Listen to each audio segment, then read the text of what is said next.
Hi friends, அனைவருக்கும் வணக்கம். சுரேந்த சேனலுக்கு உங்கள் அன்புடன் வரவேற்கிறேன்.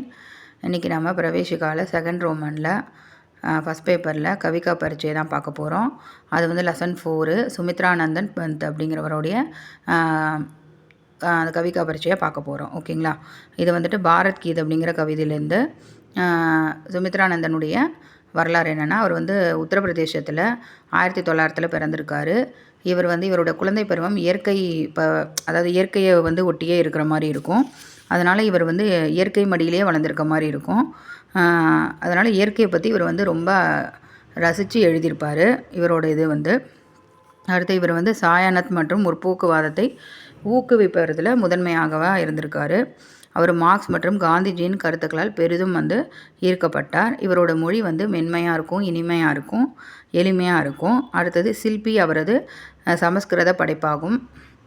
அடுத்தது இவருக்கு வந்து சிதம்பர கவிதைக்காக ஞானபீட விருதும் வந்து இவருக்கு கொடுத்துருக்காங்க. அதே மாதிரி நிறைய படைப்புகள் வந்து இவர் வந்து கவிதை வந்து படைச்சிருக்காரு. பாரத் கீத் அப்படிங்கிற இதில் வந்துட்டு அவர் பண்ணியிருக்காரு. அதுக்கப்புறம் இவருக்கு வந்து காலா அவுர் பூடா அப்படிங்கிற சாந்த் அப்படிங்கிற ஒரு சாகித்ய அகாடமி விருதும் இவங்களுக்கு கொடுத்துருக்காங்க, வழங்கப்பட்டிருக்கு.